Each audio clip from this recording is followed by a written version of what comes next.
Bonjour, bienvenue à tous. Tout d'abord, à cette première conférence du partenariat.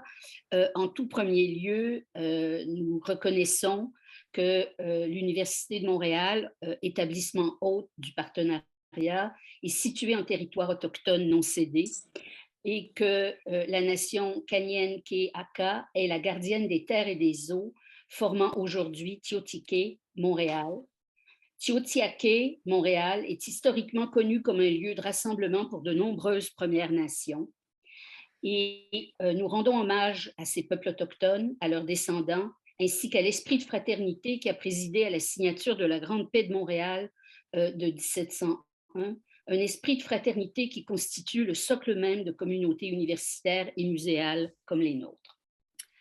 Alors, c'est avec grand plaisir que le partenariat des nouveaux usages des collections en musée d'art, lancé cette année par le groupe de recherche CIECO, inaugure aujourd'hui sa série annuelle de conférences, dont chacune sera programmée en concertation avec un établissement partenaire du projet. Nous sommes heureux pour cette première conférence, conçue dans le cadre de l'axe du partenariat étudiant la collection engagée et appuyée par la chaire de recherche du Canada en muséologie citoyenne, de nous associer au musée McCord. Exceptionnellement, cette année, les 4 conférences de la série auront lieu sur une période concentrée de quelques mois parce que nous avons trop longtemps caressé l'utopie de tenir ces événements en Oh, that présentiel. sounded horrible, but Merci de fermer vos micros. Ainsi, nous recevrons le 30 mars, en partenariat avec la galerie de Luco, Madame Catherine Wood, conservatrice senior à la Tate Modern de Londres, dans une conférence sur le tournant performatif des musées. Puis, le 13 avril, en collaboration avec la galerie de l'UQAM, Madame Adila Laïdi-Agné, directrice du musée de la Palestine. Et enfin, en collaboration avec le Musée des Beaux-Arts de Montréal, nous accueillerons en mai, à une date qui reste à préciser, M. Vince Diekan, directeur adjoint multimédia et arts numériques à la faculté d'art et de design de l'Université Monash à Melbourne, en Australie, afin de discuter des enjeux numériques au musée. Ces présentations seront animées par mes collègues responsables des 3 autres axes du projet, Mélanie Boucher pour la collection élargie, Marie Fraser pour la collection exposée et Emmanuel Château-Dutier pour la collection partagée. Nous espérons que dès l'an prochain, les 4 conférences annuelles du partenariat seront ventilées sur une période plus étendue et qu'elles deviendront surtout un rendez-vous attendu de tous ceux et celles intéressés par les effets de la muséologie critique dans les collections et le renouvellement des pratiques muséologiques qu'ils entraînent. Notre premier conférencier est M. Boris Vastio. Depuis sa nomination en 2009 au titre de directeur du Musée ethnographique de Genève, Boris Vastio a eu pour mission de concrétiser le projet du nouveau musée qui a rouvert ses portes au public fin octobre 2014, ainsi que de réorienter et de repositionner l'institution, ce qu'il a accompli avec brio, puisque le musée a obtenu en 2017 le European Museum of the Year Award. M. Vastio a mis en œuvre, au fil de son mandat, qui s'est terminé il y a quelques semaines à peine, une nouvelle stratégie muséologique décoloniale et impulsé une nouvelle adresse citoyenne au public. Il assumera bientôt, dès le printemps 2022, la direction de l'alimentarium de Vevey. Dans l'esprit de dialogue et de concertation entre musées et universités qui animent les recherches et les modalités de travail de notre partenariat, je voudrais souligner aussi que M. Vastio a été professeur titulaire jusqu'en 2019 au sein de l'unité Histoire et anthropologie des religions à l'Université de Genève. Il avait auparavant été conservateur au Musée royal de l'Afrique centrale en Belgique. Docteur en anthropologie, diplômé en 1997 de l'Université de East Anglia à Norwich, je pense, une institution pionnière dans le développement des études en World Art, il est l'auteur d'une thèse consacrée au culte de possession. Tout au long de ses études et de sa carrière professionnelle, Boris Vastio a effectué de nombreuses missions de recherche en Afrique centrale, en Afrique et en Amérique latine. Spécialiste des cultures et religions d'Afrique centrale et de la muséologie critique, un concept qui nous intéresse beaucoup, il travaille également sur la provenance des collections africaines, le trafic illicite et les questions de restitution et de rapatriement. Il est l'auteur de nombreux ouvrages et expositions, dont Exit Congo Museum en 2000, Mohamba en 2000, Chokwe en 2006, Médusa en Afrique en 2008, Amazonie, le chaman et la pensée de la forêt en 2016 et plus récemment, publié chez Somogy en 2018, Afrique, les religions de l'extase. Il nous présentera aujourd'hui une conférence intitulée « Le premier plan stratégique du musée d'ethnographie de Genève, décolonisation, engagement sociétal, durabilité et création au cœur d'une nouvelle vision ». Un bilan en somme des 12 années de son action au musée ethnographique de Genève. Sa conférence sera suivie d'une période de questions et je vous remercie d'utiliser l'icône chat pour nous transmettre les questions que vous souhaiteriez lui adresser après sa présentation. Enfin, avant de lui laisser la parole, je voudrais inviter Madame Pascale Grignon, directrice principale marketing, culture et inclusion, à dire quelques mots au nom du musée Mécorde, institution partenaire de cette première conférence et qui, à ce titre, a joué un rôle déterminant dans l'invitation lancée à notre tout premier invité. Madame Grignon. Merci, Madame Lamoureux. Alors, avant toute chose, je tiens aussi à reconnaître que le musée Mécorde est situé sur un territoire fréquenté, occupé depuis des millénaires par les peuples autochtones, lequel n'a jamais été cédé par voie de traité. La nation Kanien'kehá:ka démontre toujours un profond attachement envers ce territoire qu'elle nomme Tiohtià:ke. Reconnaissant les connaissances désastreuses du colonialisme pour les premiers peuples, nous considérons au musée Mécorde qu'il est de notre devoir de contribuer à une meilleure connaissance des cultures autochtones et de soutenir le maintien de leur vitalité. Alors, le musée Mécorde est effectivement très fier de collaborer avec la chaire de recherche du Canada en muséologie citoyenne et le CIECO pour présenter cette conférence du partenariat des nouveaux usages des collections dans les musées d'art. Nous sommes vraiment impatients et j'ai vu que plusieurs collègues du musée sont présentement à l'écoute, justement. Donc, nous sommes vraiment impatients d'entendre M. Ouastio sur les stratégies qui ont été implantées au Musée d'ethnologie de Genève, le MEG. En effet, les visions du MEG et du musée Mécorde se rejoignent sur plusieurs points, que ce soit la décolonisation des pratiques muséales, que ce soit l'ancrage aussi dans la communauté, l'intention de proposer un musée qui soit citoyen, qui soit participatif, l'importance du numérique, l'engagement également envers le développement durable, entre autres choses. D'ailleurs, le plan stratégique du MEG a été un document de référence très, très inspirant pour l'équipe du musée Mécorde dans le développement de son propre plan stratégique, qui couvrira 2022 à 2027. C'est un plan stratégique dont l'accouchement est vraiment sur le point de s'opérer. Et je vous en dirai quelques mots dans un instant. Donc, d'abord, peut-être parler du musée Mécorde. Donc, le musée célèbre la vie à Montréal, ses gens, ses communautés, d'hier et d'aujourd'hui. C'est un musée qui est ouvert sur le monde, qui crée et présente des expositions et des activités éducatives et culturelles qui interpellent les gens en posant un regard critique et inclusif sur l'histoire sociale. Alors, ces collections comportent des archives, de l'art documentaire, le volet costume, mode et textile, les cultures autochtones, la culture matérielle, la photographie. Et tout cela rassemble donc 200 000 objets et œuvres d'art, plus de 2 millions de photographies, 3 500 livres rares et 340 mètres linéaires et d'archives textuelles.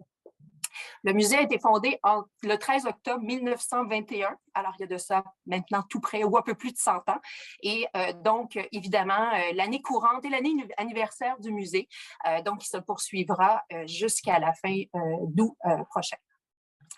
Alors, pour nous, le 100e anniversaire était l'occasion vraiment parfaite pour se retourner vers l'avenir, se questionner, susciter des échanges, créer des liens entre les communautés qui forment Montréal et célébrer évidemment les collections du musée. Alors, tout ça pour forcer l'institution finalement à tabler sur ses forces, mais aussi pour mettre en place finalement ce qui sera pour nous un tremplin pour les décennies à venir. Alors, on ose imaginer que on projette pour les 100 prochaines années là où devrait aller le musée, ou en tout cas lui insuffler l'énergie voulue. Alors, dans le cadre de ce plan stratégique-là, l'objectif était vraiment de refléter la société montréalaise qui est en constante évolution, bien sûr, comme toutes nos sociétés, et faire en sorte donc que le musée reflète donc l'histoire de l'ensemble des composantes de cette société-là. Alors, on a procédé évidemment à une vaste consultation. Plus de 600 personnes ont été interrogées, des représentants de diverses communautés autochtones ou marginalisées, historiquement marginalisées, le personnel du musée, bien sûr, le conseil d'administration, les membres du musée, les publics externes. Et tout ça a été une étape vraiment essentielle dans le développement du nouveau plan stratégique, de façon à ce que le musée soit vraiment plus que jamais le musée de tous les Montréalais. Et c'était donc cette démarche qu'on a voulu réaliser pour atteindre cet objectif-là et aussi avoir une compréhension vraiment mutuelle des enjeux sociaux. Donc, d'ici 2027, le musée compte vraiment présenter l'histoire sociale de la ville d'une façon critique et inclusive à travers et par le biais de ses collections, poursuivre sa démarche de décolonisation qui est bien entamée, mais qui est toujours un processus large et très englobant dans lequel on doit s'améliorer de façon constante. Également, donc, renforcer encore ce positionnement-là de musée participatif, de musée citoyen qui engage le dialogue et favorise les échanges, ainsi qu'une référence au niveau du développement durable dans le secteur muséal. C'est un aspect qui, pour nous, est essentiel. Et on travaille, entre autres, avec le réseau des femmes en environnement dans le développement d'une politique de développement durable revisitée et beaucoup plus englobante, encore une fois, pour nos pratiques. Alors, former les équipes, les engager, faire en sorte que le musée devienne un espace sûr pour tous, obtenir une confiance des peuples autochtones au Canada, des peuples avec qui on travaille de façon régulière. Ce sont tous des conditions qui sont essentielles, en fait, pour atteindre cet objectif-là, à notre avis. Ainsi que la mise en place, bien sûr, des gestes et pratiques de décolonisation. Bref, beaucoup de pratiques qui nécessitent de revoir nos façons de faire, des processus qui parfois peuvent amener de l'inconfort, et cet inconfort-là, à notre avis, est nécessaire pour aller plus loin, pour faire en sorte, encore une fois, de raconter l'histoire de l'ensemble des composantes de la société de Montréal. Alors, tout ça pour dire que dans le développement de ce plan stratégique-là, dont je vous fais un petit peu un sommaire très, très rapide, le plan stratégique du MEG a donc été vraiment inspirant, je le disais d'entrée de jeu, et on partage, je crois, un grand nombre de considérations. Alors, on est bien sûr très curieux et impatient d'entendre M. Westio sur l'adoption et la mise en œuvre de ces actions et de ces approches dans le contexte du MEG, dans son cas, bien sûr. Et je crois que la démarche que l'on fait aujourd'hui, cette conférence est vraiment essentielle. Les musées doivent se repenser présentement. Il y a là toutes sortes de réflexions qui sont en cours. Alors, le partage d'expériences, la consultation des pairs, l'échange entre les institutions est, à notre avis, vraiment essentiel là, pour nous permettre ensemble d'aller plus loin. Alors, M. Westio, à vous la parole et j'ai très hâte de vous entendre.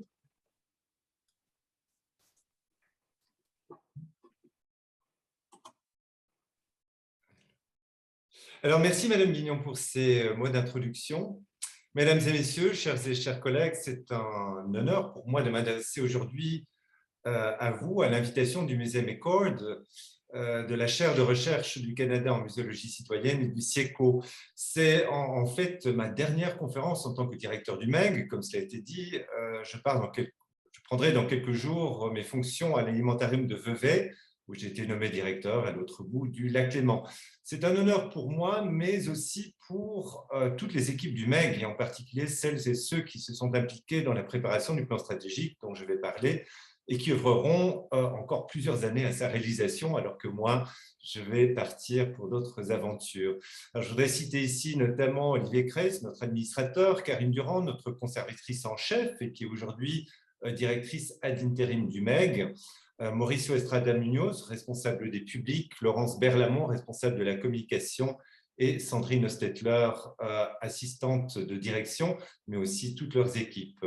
Tous mes remerciements à Mesdames Desforges et Lamoureux pour l'organisation de cette conférence. Alors, le but aujourd'hui est de réfléchir en fait aux stratégies muséales plan stratégique, plan culturel et scientifique. En fait, comme beaucoup de musées dans le monde, ou est-ce que c'est une caractéristique plutôt européenne ou plutôt continentale européenne, je ne sais pas, mais en tout cas, le MEG a pu vivre, le MEG, Musée d'ethnographie de la ville de Genève, a pu vivre plus d'un siècle sans justifier formellement d'un plan, d'une mission, d'une stratégie. Son premier plan directeur date de 2009 et le plan stratégique dont je vais vous parler a été rédigé en 2019. Nous n'avons pas trouvé, lors de nos recherches, dans nos archives, de précédents programmes formels de vision sur plusieurs années, voire moyen ou long terme. Alors, on a mis, je pense, dans la boîte de discussion les sites internet du musée d'ethnographie et de l'alimentarium. Je vous invite, si vous voulez regarder le plan stratégique à proprement parler, vous faites un petit Google MEG Genève plan stratégique et vous tombez droit dessus. Alors, je vais maintenant partager mon écran. J'espère que tout fonctionne bien. Voilà. J'espère que ça fonctionne bien. Alors, qui sommes-nous? Un musée d'ethnographie, un musée des cultures, un musée des métissages, des diversités, des civilisations, des échanges, un musée des arts du monde, des migrations, des influences, musée de société. En fait, tout est vrai, parce que le musée, ou en tout cas notre musée, comme beaucoup d'autres, sans doute, accompagne l'évolution de la société. Cependant, un musée accompagne l'évolution de la société, mais soit il la suit, il se place dans une réaction ou dans le commentaire, soit il anticipe. Il devient proactif et cherche à être un lieu de réflexion ou d'échange sur notre devenir. Alors, d'où venons-nous? En quelques mots, le MEG, Musée d'ethnographie de la ville de Genève, a été fondé en 1901 en tant qu'annexe en fait du futur musée d'art et d'histoire de Genève. On pensait alors appeler le grand musée ou musée central de Genève. C'est un musée, donc le musée d'ethnographie, qui est, pour parler de manière un peu triviale, un peu un musée fourre-tout, où on met toutes les collections qui ne rentreront pas dans la grande institution de haute culture, le musée d'art et d'histoire. L'Égypte et la Mésopotamie, d'accord, mais le reste du monde, moins l'Europe, fera le cœur des collections dites ethnographiques. Alors, je m'arrête ici pour l'historique, de crainte d'y passer une heure ou deux, et je vais faire un bond d'un siècle. C'est donc en 2009 que le musée d'ethnographie va rédiger son premier plan directeur. On appelait ça un plan directeur à l'époque, dans la perspective d'un agrandissement du musée. Le musée était établi dans une vieille école, désaffectée en fait en 1928 pour insalubrité, parce que le soleil ne passait pas les fenêtres des salles de classe. Et le musée était établi au début de la Seconde Guerre mondiale. Et depuis, il y a eu un grand nombre de projets d'agrandissement, de construction d'un véritable musée. Encore une fois, je passe toutes les étapes. Ce n'est que vers 2008 qu'un projet de construction est repris. Et à cette occasion, une nouvelle direction est nommée, c'était moi en l'occurrence. On rédige le premier plan directeur pour l'agrandissement du musée. On rédige également la première politique d'acquisition, écrite et publique, la première politique d'accès aux collections et des règles également pour les prêts. Alors, projet assez important, c'est un projet à 67 millions de francs, c'est à peu près la même chose en termes de dollars. Donc, un projet qui suscite beaucoup d'intérêt ou d'intérêt largement dans la publication. Et en Suisse, où on a un système de démocratie semi-directe, il y a toujours la menace du référendum ou de la votation populaire pour ou contre un objet qui a été voté par le politique. Et en 2010, alors même que les budgets avaient été votés, les plans étaient faits, eh bien, quelques citoyens se sont rassemblés et ont présenté une initiative pour un référendum pour ou contre le projet d'agrandissement du musée d'ethnographie. Et c'est là que, véritablement, la qualité de notre rapport à l'écité est devenue quelque chose d'absolument vital. Alors, tout s'est bien passé. puisque nous avons remporté ce référendum à 67% et les constructions ont pu être entamées. Donc, entre 2010 et 2014, c'était une période de construction d'un nouveau musée, la constitution des équipes, qui n'étaient pas encore entièrement constituées avant que les crédits et le musée soient vraiment en construction. C'était la préparation du premier cycle d'exposition, qui sont toutes produites en interne, le développement d'un réseau de partenariats locaux dans le monde social, culturel, associatif et éducatif. En 2014, en octobre 2014, le musée ouvre au public. Je pense qu'on a une photo ici. Voilà, donc ça, ce n'est pas une fréquentation normale, c'est l'inauguration du musée le 31 octobre 2014. Et assez rapidement, le musée entre au top 10. Oh, j'ai mon diaporama qui avance tout seul. Le musée entre au top 10 des musées les plus visités de Suisse. Nous avons manifestement touché une corde sensible et acquis une certaine pertinence. En 2017, comme cela a été mentionné plus tôt, nous avons reçu le prix européen du musée de l'année, le European Museum of the Year Award ou EMIA. En 2016, l'année qui précédait et année de venue des jurés de l'EMIA, nous présentions l'exposition Amazonie, le chaman et la pensée de la forêt. Exposition présentée moins de 2 ans plus tard au musée de Pointe-à-Cayère et ensuite au musée de la ville de Nantes, musée d'histoire de la ville de Nantes, Château des Ducs de Bretagne, ce qui en fera l'exposition la plus populaire de l'histoire du musée. Mais l'EMIA, donc le prix européen du musée de l'année, n'est pas décerné pour la seule qualité des expositions, et certainement pas pour l'aspect prestigieux d'un bâtiment ou d'une collection. L'EMIA est décerné pour la qualité et la diversité de l'offre culturelle, pour la pertinence des choix muséographiques, pour sa gouvernance, pour la qualité de l'accueil et de la médiation culturelle et scientifique, pour l'engagement sociétal de l'institution.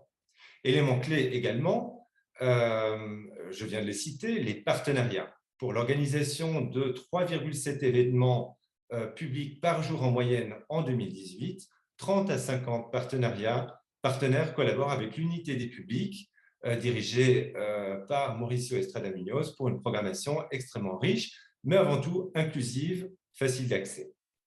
Les festivals de films, les festivals de musique, de danse, les festivals transdisciplinaires, mais aussi une foultitude d'associations à but social sont nos partenaires et co-organisent à peu près 80 à 90% de l'activité publique au musée.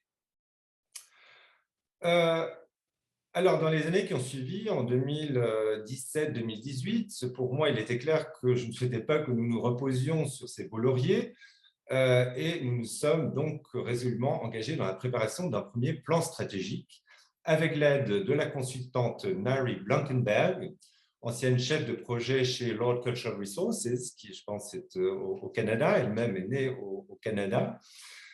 Et Nari Blankenberg est aujourd'hui directrice du Musée national d'art africain à Washington, à la Smithsonian Institution. Alors, je vais faire un petit bond en avant pour parler des 5 grands axes stratégiques de notre plan stratégique 2020-2024, la décolonisation du musée, le renforcement du rôle du musée en tant que plateforme de partenariat pour des collaborations locales et internationales, la diversification et l'inclusion de nouveaux publics, inspirer des processus créatifs et devenir un musée de référence en matière de développement durable. Vous remarquez que pour le 5e axe, nous avons en superlatif, on a pris un engagement extrêmement fort qui est celui de devenir un musée de référence en matière de développement durable. Depuis, on a d'ailleurs abandonné l'idée de développement, on parle de référence en termes de durabilité. Alors, cela, ça me permet de faire un petit bond en avant en parlant de décolonisation, puisque c'est un axe extrêmement important pour un musée dit d'ethnographie. Alors, comme vous le savez, évidemment, la décolonisation est un défi pour tous les musées, et pas seulement les musées qui ont des racines profondément coloniales, comme le musée de Tervuren qu'on voit ici, où j'ai officié pendant 11 ans comme conservateur à la section d'ethnographie. Alors, la décolonisation, comme vous le savez également, comme vous êtes des spécialistes de la muséologie, peut être définie de diverses manières. La décolonisation prend une tournure, prend une couleur qui est spécifique à chaque institution. Et comme on le sait, ça ne concerne pas que les musées, mais également les universités, en fait, toute institution publique et même privée dans certains cas. En ce qui concerne le MEG, nous avons abordé la décolonisation de manière assez souple et puis on a proposé dans notre plan stratégique la définition suivante qui est décoloniser, analyser de manière critique tout ce qui aujourd'hui encore trouve son origine dans les relations inéquitables des systèmes coloniaux, tant au niveau des objets que des images, du vocabulaire, des concepts, des pratiques.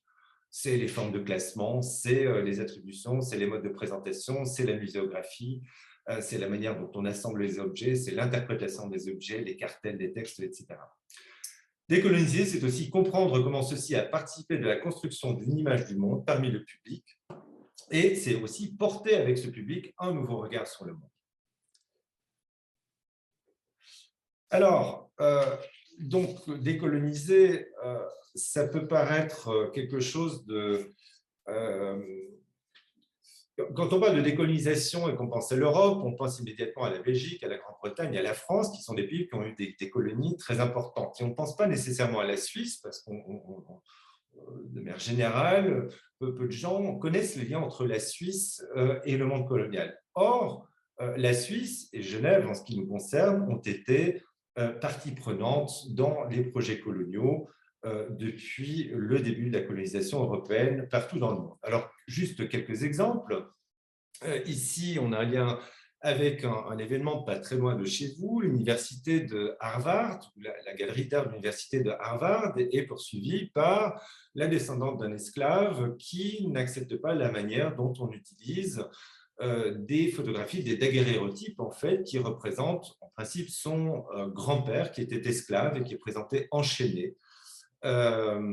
Et même si la galerie avait de bonnes intentions, cette personne qui est descendante se présente comme ayant droit et revendique un droit à l'image de son aïeul ou de son bisaïeul et donc intente une action en justice contre la galerie d'art de l'université de Harvard. Et il se fait que ces photographies ont pour auteur Louis Agassiz, qui était un professeur suisse de l'université de Neuchâtel. C'était un eugéniste, il a travaillé aux États-Unis, notamment à Harvard, et à l'université à laquelle il a légué ses daguerréotypes.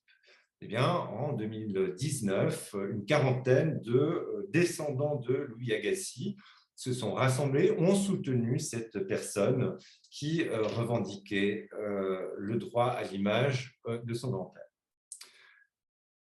Ensuite, il faut mentionner qu'en 2019, quand on termine la rédaction de notre plan stratégique, le terme de colonialisme et de décolonisation est quelque chose qui paraît encore tout à fait étrange et exotique en Suisse.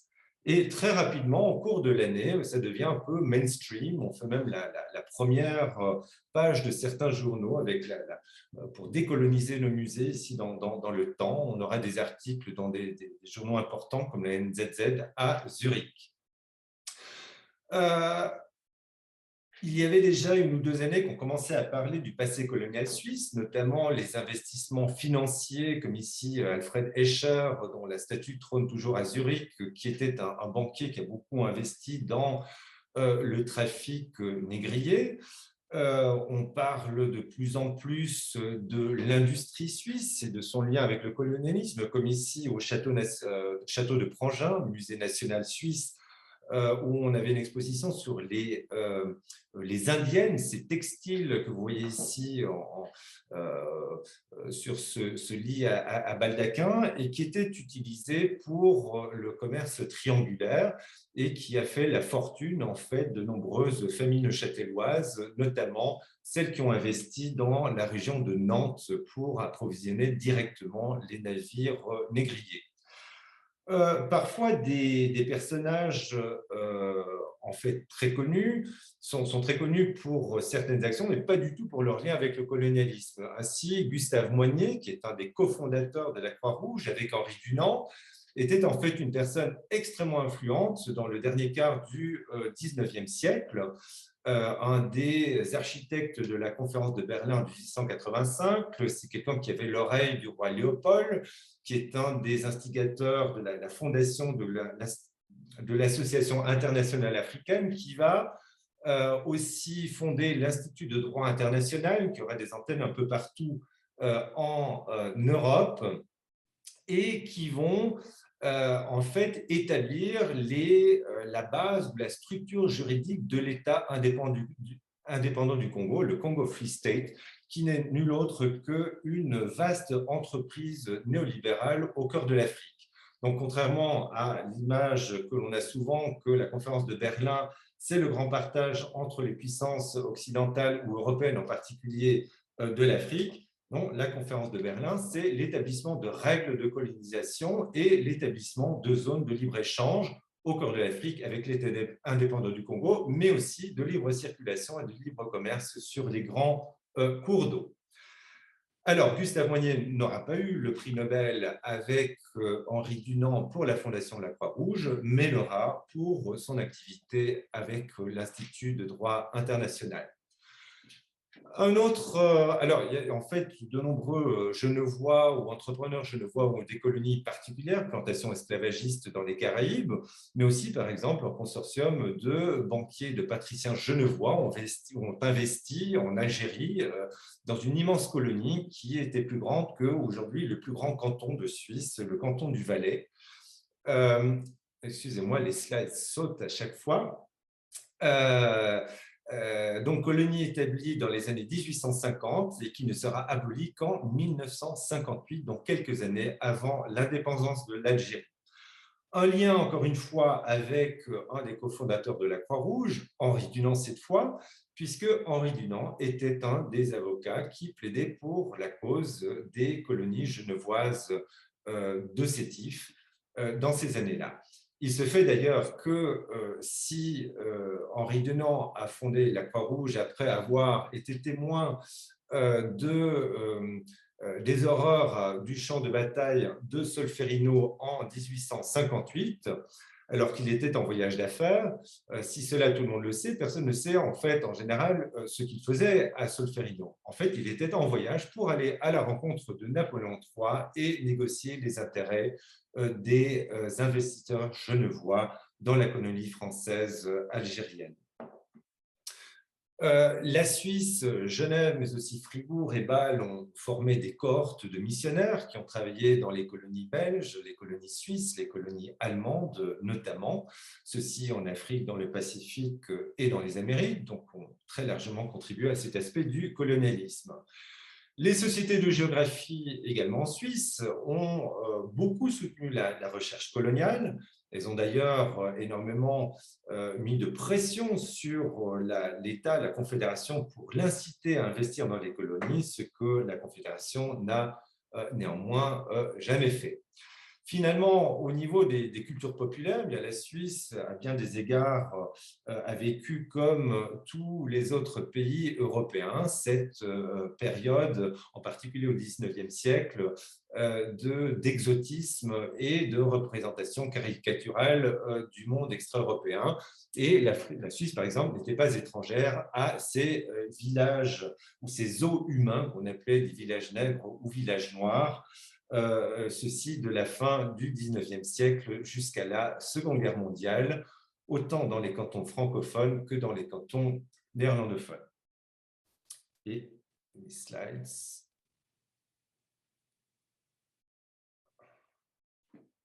Moi, ça saute.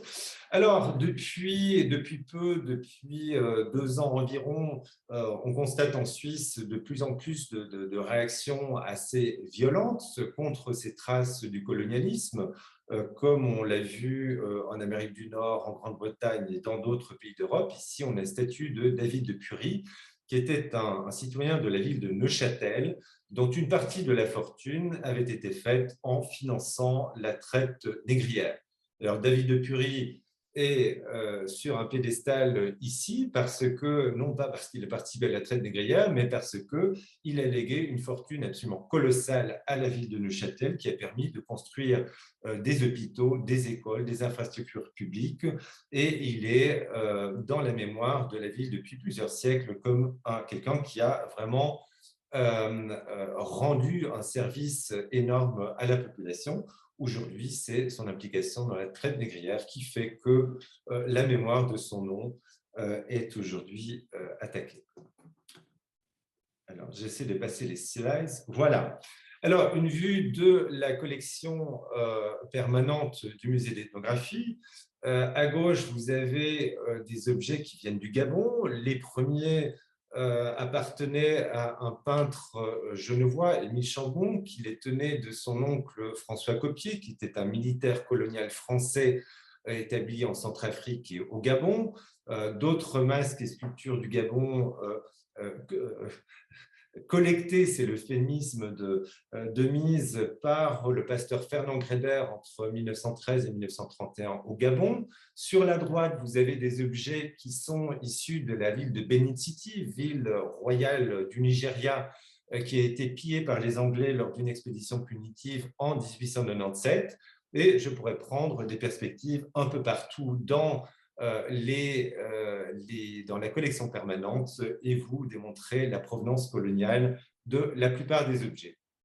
Alors, pourquoi un plan stratégique aujourd'hui?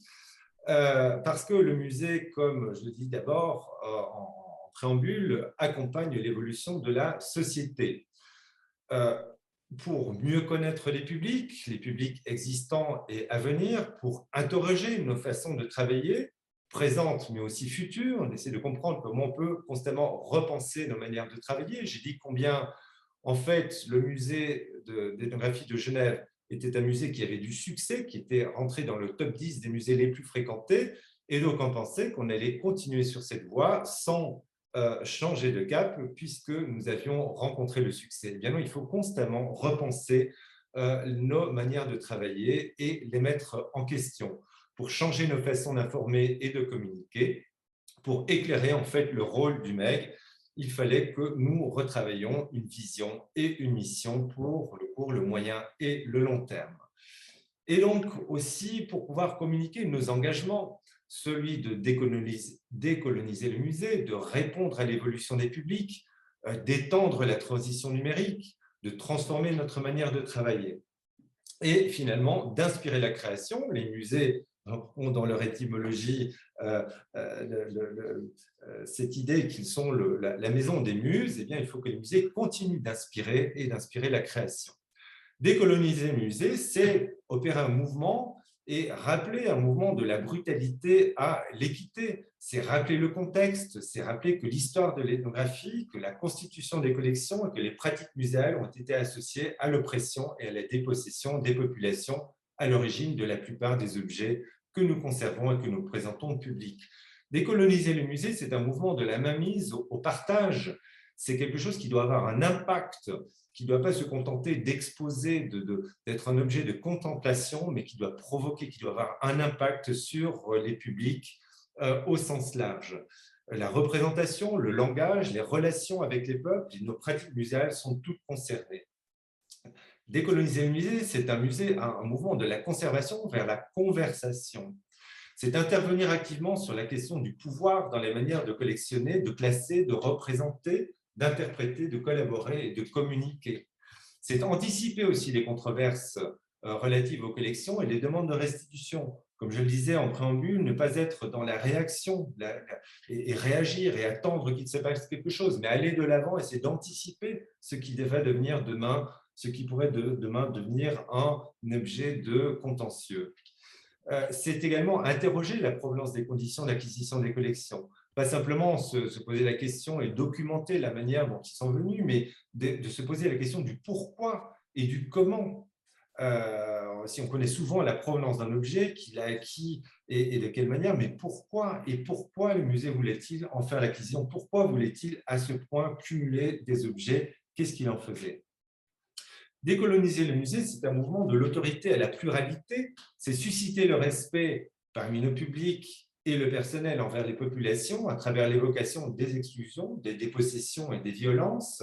C'est relayer aussi l'aspiration à l'autodétermination des personnes et des cultures, ce qui a fait en partie le sens, la motivation du travail des musées de type ethnographique, sans doute dans les années 70, 80 et 90. Mais aujourd'hui, c'est le relayer de manière plus directe et plus précise. C'est intégrer des communautés sources dans le processus scientifique et muséal, et pas simplement en faire un vœu ou un vœu pieux, c'est vraiment aller rechercher des représentants des communautés sources et de chercher des moyens de les impliquer dans notre travail muséal.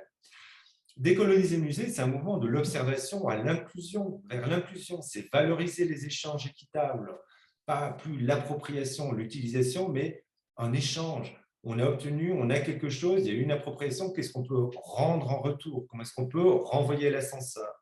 C'est partager le pouvoir. Attendez, je ne sais pas si... Est-ce que j'ai perdu contact?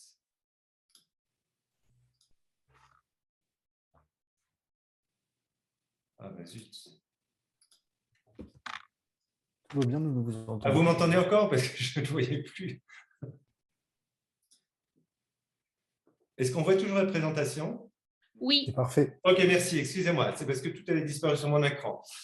Donc, partager le pouvoir dans la conception des expositions, éclairer les complicités institutionnelles et économiques pour nourrir les demandes légitimes des populations autrefois colonisées.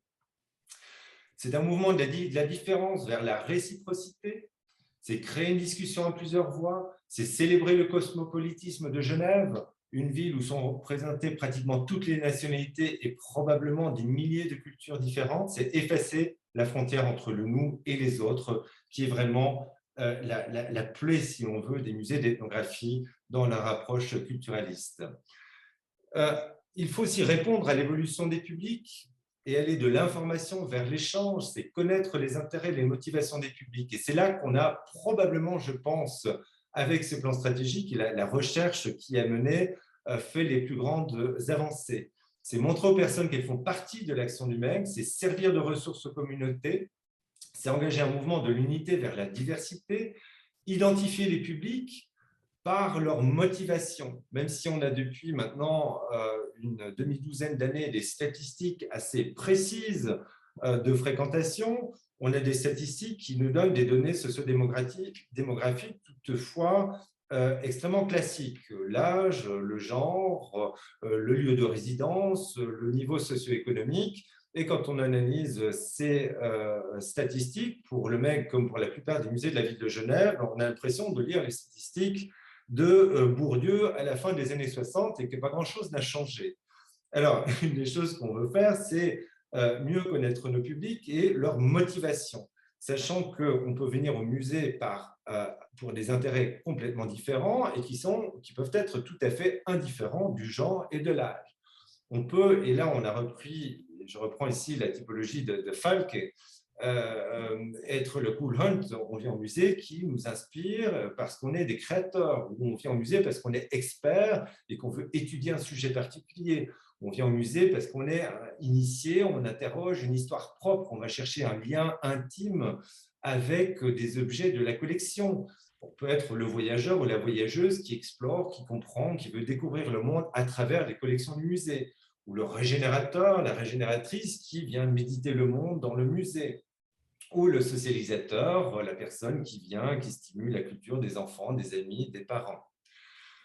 Donc, répondre à l'évolution des publics, c'est aussi aller de l'action à l'interaction. C'est parler plus de langues, être plus polyglotte dans les musées, c'est multiplier les conversations, c'est précéder les tendances, et c'est finalement étendre la transition numérique. Aller de l'uniforme au sur-mesure, c'est tirer avantage des nouvelles technologies, c'est comprendre les appétences des nouvelles générations, avoir leurs outils, leur réseau, essayer de comprendre comment ils fonctionnent, leur logique d'approche et de recherche d'informations. C'est recueillir des feedbacks aussi, interagir, être moins le musée tour d'ivoire qui transmet des messages et qui émet, mais aussi un musée qui sait recevoir, qui sait ouvrir les oreilles et déployer ses antennes pour recueillir des feedbacks et interagir et dire « nous vous avons entendu, nous vous écoutons, nous essayons de vous comprendre ».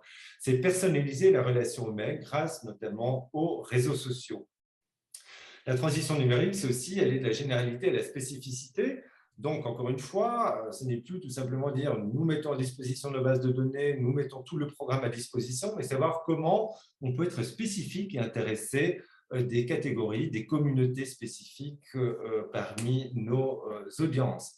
C'est aussi interpréter les données online et offline, évaluer les résultats, Et ça, c'est quelque chose d'important et on va voir comment on y arrive ou comment les équipes, après moi, pourront le faire, comment évaluer en fait notre impact et notre efficacité sur base de la collecte de chiffres et de métriques, en fait. C'est partager nos connaissances en créant des outils pertinents. C'est aussi transformer notre manière de travailler, de lever des barrières, d'établir des passerelles dans le musée pour favoriser la créativité et l'initiative à travers toutes les catégories de personnel. C'est ouvrir la porte à la participation et aux co-créations, c'est diversifier les compétences individuelles, c'est aller de l'opération à la coopération, en dehors du musée également, en engageant plus de partenariats internationaux. J'ai dit que nous avons beaucoup de partenariats locaux, on a beaucoup moins de partenariats au niveau international, notamment pour la co-construction ou le partage de projets, de grands projets d'exposition ou de recherche. C'est croiser nos expertises avec celles d'autres institutions. Finalement, inspirer la création, qui est un des grands axes stratégiques, dans un mouvement peut-être de la discipline à l'indiscipline, promouvoir la production artistique au MEG, croiser les disciplines, sortir des champs disciplinaires, métisser les genres, collaborer avec des artistes, avec des festivals. Pour aller à l'essentiel, nous avons développé une vision qui peut se résumer comme suit: explorer les échanges équitables et l'interculturalité, adopter une perspective translocale, en somme, favoriser le dialogue global des populations dans le monde.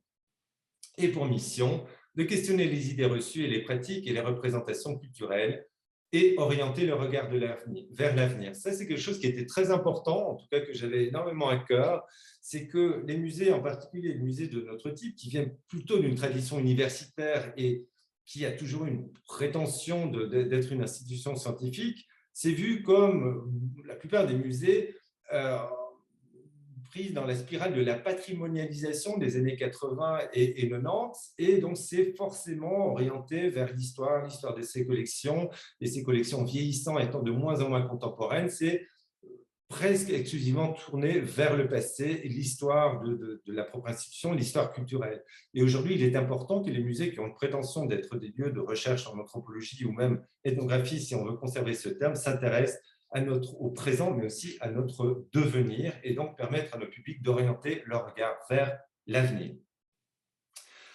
Pour également faciliter la décolonisation, pour contribuer à un monde meilleur en participant à la décolonisation.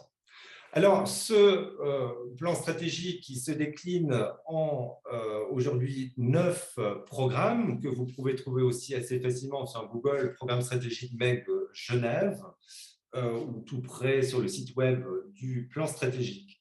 C'est d'abord un large programme orienté le regard vers l'avenir, une nouvelle stratégie muséologique à l'ère de l'Anthropocène.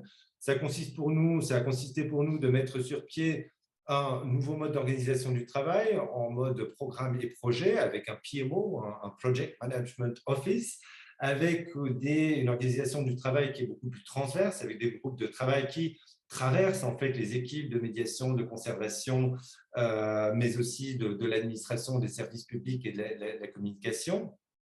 Et dans ce programme, on a aussi la réflexion et la grande programmation thématique des expositions, donc en lien avec des thématiques de l'Anthropocène, avec un regard qui se projette vers l'avenir, avec un questionnement sur notre devenir, le devenir de l'humain en société, mais aussi en lien avec les écosystèmes qu'il habite et avec lesquels il est en relation.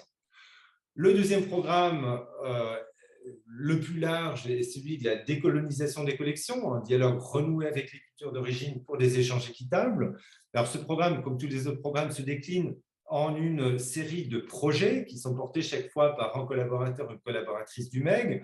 En l'occurrence ici, il y a des projets qui visent à renouer des liens entre les collections et des communautés d'origine. Il y a un projet qui vise spécifiquement à identifier les collections et les objets sensibles, c'est-à-dire les objets dont nous savons qu'ils sont ou qu'ils pourraient être contestés à l'avenir. Il y a des projets spécifiques qui visent à susciter la créativité, donc des programmes de résidence d'artistes dans les collections, et j'en passe. Le troisième programme est celui qui consiste à réaffirmer l'engagement sociétal en redéploiement de la programmation et des partenariats de proximité équitables et inclusifs. Donc ça, c'est un programme qui est porté par M. Minos, responsable de l'unité des publics, et qui vise spécifiquement à chercher de nouveaux partenaires et de nouvelles manières de concevoir des projets et notre engagement sociétal. C'est notamment en appliquant les principes de Nina Simon de Of by for All, par exemple, et de travailler avec des communautés de culture ou d'intérêt dans la définition même des projets qu'ils veulent développer avec le musée. C'est aussi un programme dans lequel il y a des projets qui tournent autour de la question du bien-être. Et là, on a eu beaucoup d'inspiration au Québec, notamment avec les réalisations de Thomas Bastien et de Nathalie Gondine pour ce qui est des réflexions sur les notions de bien-être et de prescription culturelle. On a aujourd'hui un projet très important avec les hôpitaux universitaires de Genève autour de la réhabilitation et la rééducation de personnes qui ont eu des opérations cardiaques qui viennent pour des programmes au musée. Ensuite, un programme de réaménagement des espaces publics. Donc, on a un tout beau musée, tout neuf encore, qui est là. Après une demi-douzaine d'années d'exploitation, on s'aperçoit qu'on pourrait améliorer en fait un grand nombre de ces espaces publics pour essayer d'augmenter la durée des visites et aussi être plus accueillant. Là, c'est aussi bien repenser les espaces de la bibliothèque médiathèque, qui est vraiment une bibliothèque spécialisée de lecture publique. On trouve aussi bien des livres que du film, des livres pour enfants, mais aussi une grande variété d'événements et de services au public. Et j'en passe.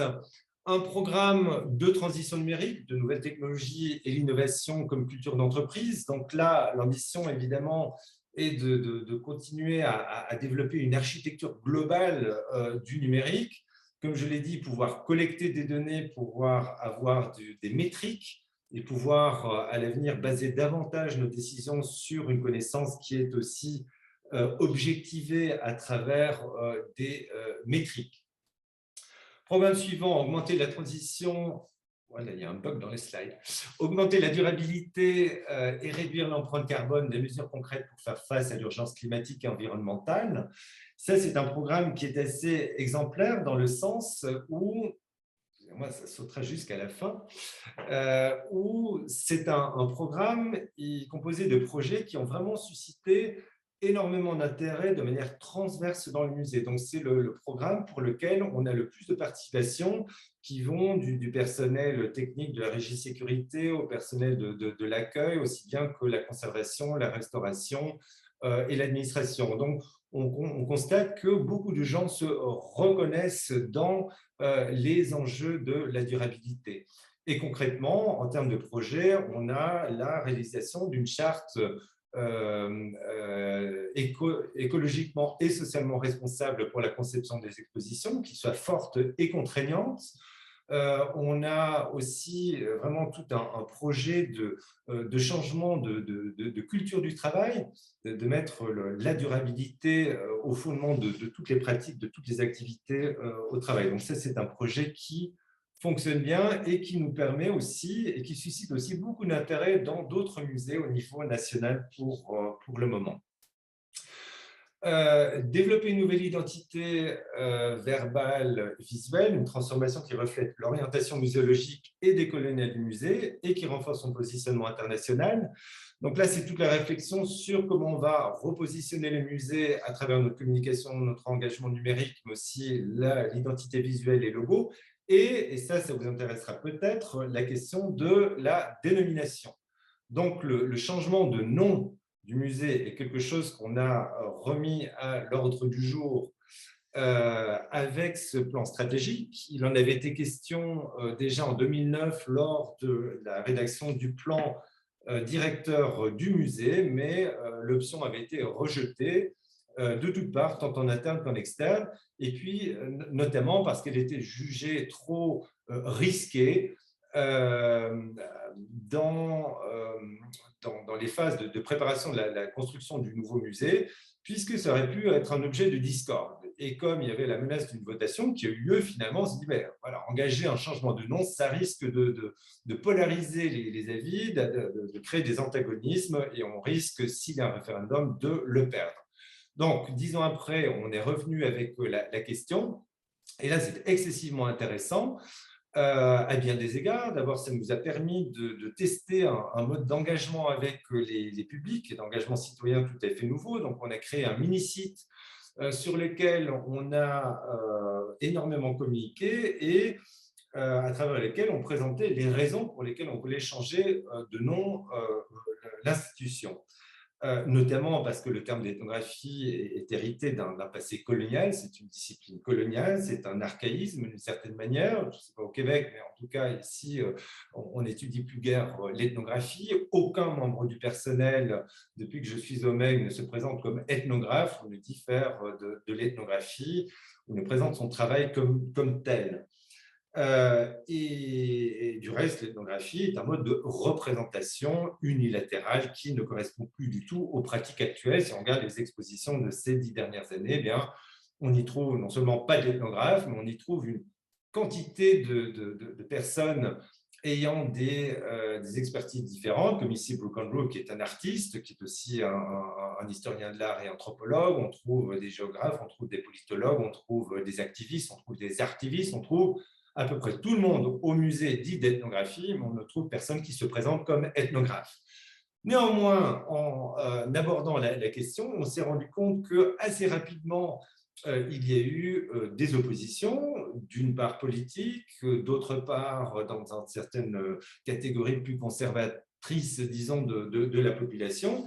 Et ce mini-site Internet qu'on a mis sur pied nous a permis de récolter l'information ou le feedback de plus d'un millier de personnes, de récolter plus de 1400 propositions de noms pour le nouveau musée et de constater que 67% des personnes qui s'étaient prononcées sur ce mini-site comprenaient et pouvaient soutenir le processus de changement de nom et 33% s'y opposaient ou ne le comprenaient pas. Mais dans les personnes qui s'opposaient à ce changement de nom, on avait autant de personnes qui étaient opposés par conservatisme en disant « ne touchez pas à notre institution, ce n'est pas à vous de le changer, ce musée ne vous appartient pas, vous les gommer de l'histoire, c'est du wokisme, c'est de la cancel culture », que de personnes qui disaient en fait « c'est même pas la peine, ce qu'il faut c'est fermer ce musée, ces musées ne devraient tout simplement pas exister, renvoyer tout dans les pays d'origine et arrêter ces processus d'appropriation ».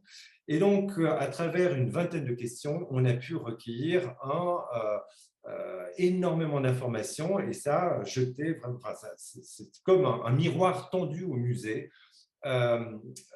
par le public. Et ce que j'ai trouvé particulièrement intéressant et qui m'a mené en fait à proposer à notre autorité de tutelle au printemps passé de donner un an supplémentaire de réflexion dans ce processus de naming, c'est que une partie des gens qui s'opposaient et une partie des gens qui soutenaient le musée disaient « mais en fait, c'est quoi le problème avec le musée d'ethnographie? Parce que ce que vous faites au musée d'ethnographie, c'est très bien. Parce que pour le public, l'ethnographie, c'est ce qu'on fait au musée d'ethnographie, c'est rien d'autre. Et comme ils ont une image qui est positive du musée, eh bien l'ethnographie, c'est positif. Et donc, ils ne voient pas, ils ne comprennent pas pourquoi c'est un problème. Bon, on pourra en parler si vous le souhaitez plus tard. Et puis, un autre programme spécifiquement dédié à la question de la musique. La musique est un domaine qui nous amène énormément de public au musée à travers des spectacles. Ici, on a Yasmine Hamdam du Liban. C'est un programme qui est porté par Madeleine Leclerc, qui est d'ailleurs une de vos concitoyennes québécoises, ici au MEG, et donc qui vise à promouvoir la production d'enregistrements sonores, des albums issus de nos archives, mais aussi des productions sonores originales et des créations contemporaines que l'on commissionne auprès de compositeurs et de compositrices, mais aussi des participations à l'enseignement universitaire, l'enseignement de la Haute École de musique, des rencontres, des ateliers d'artistes et j'en passe. Et puis, il y a encore un autre programme pour lequel je n'ai pas de slide ici, qui est de mettre sur pied une nouvelle matrice de production des expositions qui soit à la fois plus éco-responsable et qui offre nous permettent aussi de penser une nouvelle modularité des expositions. Depuis 2014, on ne produit qu'une exposition 2000 m² par an, ce qui a son avantage, de grandes expositions qui marchent bien, qui ont beaucoup de public et qui sont très appréciées, mais chaque fois qu'on a 4 mois de démontage et de remontage, on a une perte sèche de public. Et c'est un problème qu'on voudrait résoudre en ayant en fait des expositions de plus petite taille, mais avec un rythme différent. En conclusion, je crois qu'on est à peu près à l'heure pour les questions. Je voulais en fait terminer par une anecdote. Quand j'ai passé les entretiens d'embauche pour le poste de directeur du MEG à Genève en 2008, il se fait que dans le jury se trouvait Michel Côté. Et après que j'ai fait ma présentation libre d'un concept muséal, je n'ai plus aucune idée de ce dont j'ai bien pu parler, des collections, sans doute de la recherche, du terrain. Michel Côté m'a gentiment fait remarquer de sa douce voix que ma présentation était très slick, mais qu'il manquait un élément dans l'équation, les publics. En effet, je n'en avais absolument pas parlé. J'ai tout de même franchi la rampe et j'espère qu'après toutes ces années, il est clair pour toutes et tous que j'avais entendu sa remarque et que j'avais étendu mon champ de réflexion. Mais donc, voilà une anecdote que je voulais partager avec vous en guise de conclusion et en guise d'hommage à ce grand muséologue qui nous a beaucoup inspiré, nous aussi, dans notre projet. Tout comme, d'une autre manière, pour ce qui est de la muséologie critique, Anthony Shelton, sur l'autre côte du Canada, au MOA à UBC. Et pour ce qui est de l'évaluation muséale aussi, Lucie Daignon, que je souhaitais mentionner ici. Pour la suite de la mise en œuvre de ce plan stratégique dans le média, Karine Aguilé-Durand, qui était jusque récemment la conservatrice en chef, donc responsable de l'ensemble des conservatrices et conservateurs, et qui a accepté la charge de directrice et d'intérim, et à qui je souhaite un plein succès, mais c'est à elle, ainsi qu'aux porteurs et porteuses de programmes et de projets que vous pouvez vous adresser pour discuter de la suite de la mise en œuvre. Et sur quoi je vous remercie pour votre attention, l'intérêt que vous portez au MEG et à ses activités.